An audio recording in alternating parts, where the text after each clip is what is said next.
सावधान, ऑनलाइन ऐसे टॉर्चर कर रहे हैं ठग। डाटा एंट्री में नेट खत्म हुआ तो पति के मोबाइल से कनेक्ट किया। इस बीच शनिवार को डाटा एंट्री के दौरान युवती का इंटरनेट खत्म हो गया। वह अपने पति का हॉटस्पॉट एक्टिव कर वाईफाई से डाटा एंट्री करने लगी। युवती ने जैसे ही पति के फ़ोन से अपना फ़ोन जोड़ा, ठगों के फ़ोन आने शुरू हो गए। उन्होंने कहा कि आपकी वजह से हमारी कंपनी का पूरा सिस्टम क्रैश हो गया है। आप किसी अन्य सर्वर से कैसे जोड़ सकती है। युवती काफ़ी डर गई, माफ़ी मांगी, कहा कि आगे से ऐसा नहीं होगा। इस पर ठगों ने कहा कि आपके कारण कंपनी का सॉफ्टवेयर क्रैश हो गया है। 19 जून की शाम तक 6,500 रुपये जमा कराओ, अन्यथा आपको जेल जाना पड़ सकता है। इसके अलावा लीगल नोटिस मिलेगा। 2-3 लाख रुपए तक का जुर्माना भरना पड़ सकता है। इसके बाद पूरे दिन फ़ोन आते रहे। ठगों ने युवती के मोबाइल से निजी जानकारी भी चुरा ली। ठगों ने युवती के मोबाइल से सारे एक्सेस ले लिए थे। ऐसे में युवती के सभी परिचितों के नंबर और निजी फ़ोटो तक चले गए।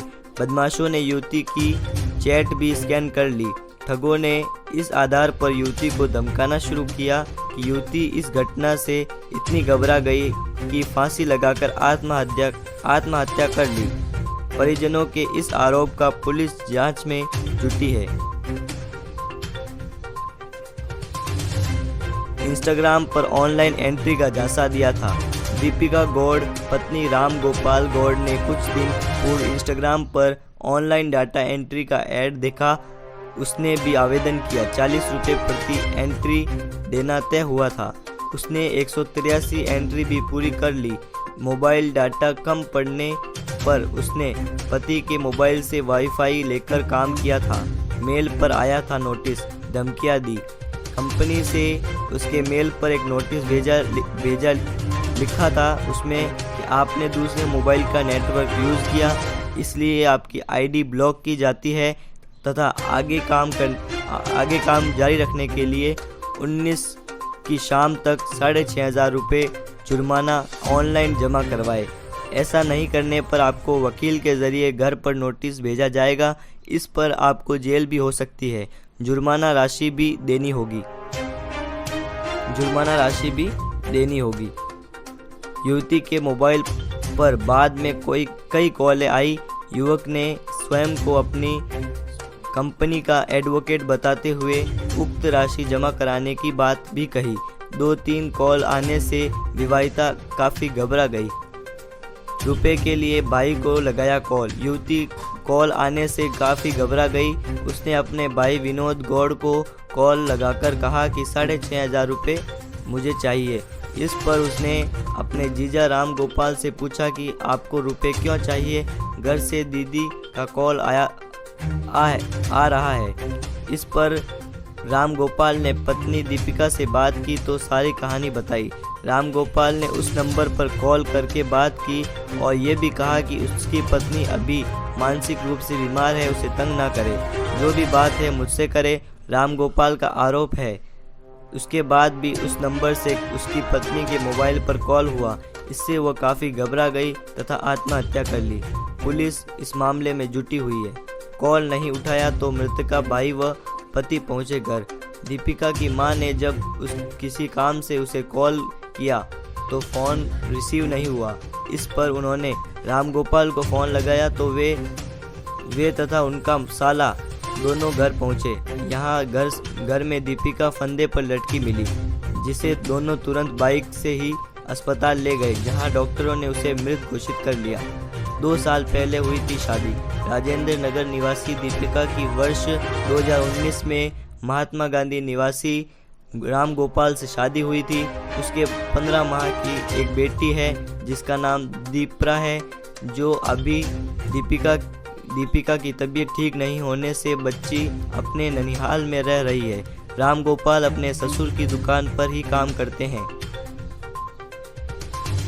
अगली हमारी बड़ी खबर निकल के आ रही है। झालावाड़ में दिन दहाड़े तलवारों से हमला।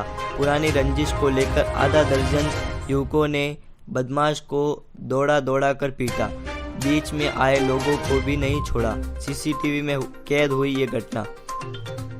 झालावाड़ जिले के जालारापाटन शहर में शनिवार को दिन दहाड़े तलवारबाजी होने से शहर में दहशत फैल गई। बताया जा रहा है कि पुरानी रंजिश के कारण इसको लेकर एक गुट के युवकों ने बदमाश सागर कुरैशी नामक युवक को घेर कर जमकर पीटा, तलवारों, पत्थरों व डंडों से हमला किया, उससे 30 से 40 फीट दौड़ाते हुए मारा। युवक खुद को बचाने के लिए एक दुकान में घुस गया तो युवकों ने दुकान में घुसकर भी तलवारों से वार किए, फिर मौके से फरार हो गए। तलवारबाजी की घटना गली में लगे सीसीटीवी कैमरे में कैद हो गई। इधर घायल को अस्पताल भी भर्ती करवाया गया।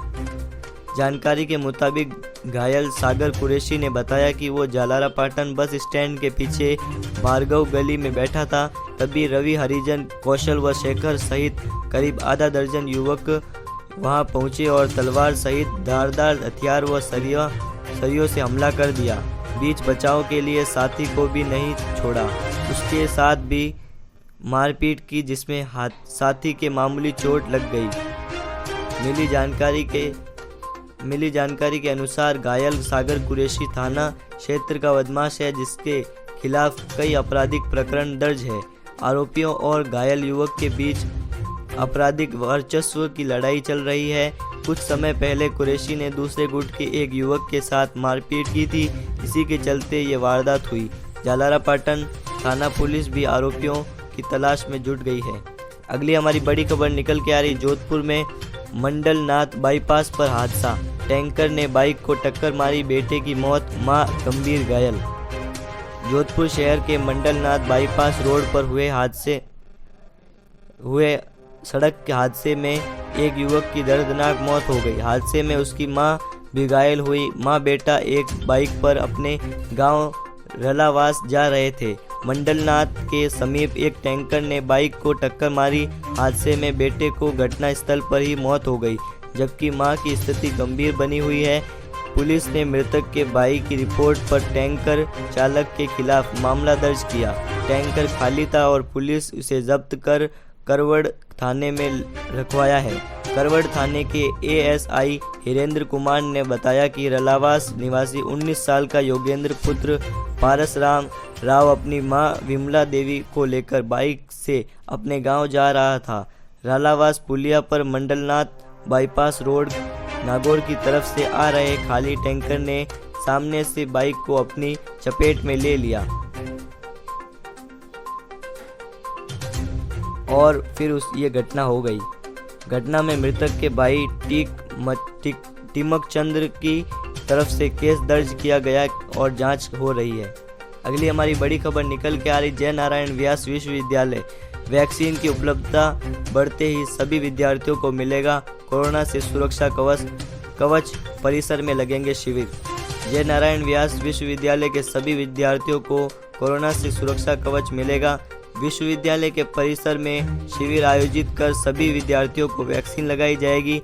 वैक्सीन लगाने को शिविर की तिथि फिलहाल तय नहीं हो पाई है। जोधपुर में वैक्सीन की उपलब्धता होते ही इन शिविरों को लगाना शुरू कर दिया जाएगा। इसके लिए विद्यार्थियों का स्पॉट रजिस्ट्रेशन भी होगा। अगली हमारी बड़ी खबर निकल के आ रही है नॉर्थ कोरिया में भूखमरी के हालात, 7,000 रुपये में कॉफ़ी का छोटा पैकेट, 3,300 में 1 किलो केला। नॉर्थ कोरिया के सर्वोच्च नेता किम जोंग उनने स्वीकार किया कि उनका देश गंभीर खाद्य संकट से गुजर रहा है। CNN की रिपोर्ट के मुताबिक हाल ही में एक बैठक में किम ने माना कि स्थिति बहुत खराब है और हालात लगातार बिगड़ रहे हैं। अनाज की कमी की वजह से नॉर्थ कोरिया में महंगाई चरम पर पहुंच गई है और खाने पीने की चीज़ें आम लोगों के पहुंच से बाहर हो गई है। राजधानी प्योंगयांग में ब्लैक टी के एक छोटे पैकेट की कीमत $70 है, जो कि करीब 5,167 रुपये है। कॉफ़ी पैकेट की कीमत $100 है, जो कि 7,381 रुपये है और 1 किलो केले की कीमत $45 है, जो कि 3,300 रुपये हो गई है। हाल ही में यूनाइटेड नेशंस के फूड एवं एग्रीकल्चर ऑर्गेनाइजेशन FAO ने कहा कि नॉर्थ कोरिया में 8,60,000 टन अनाज की कमी है। इसे इस तरह समझ सकते हैं कि देश में 2 महीने की आपूर्ति के बराबर अनाज नहीं बचा है।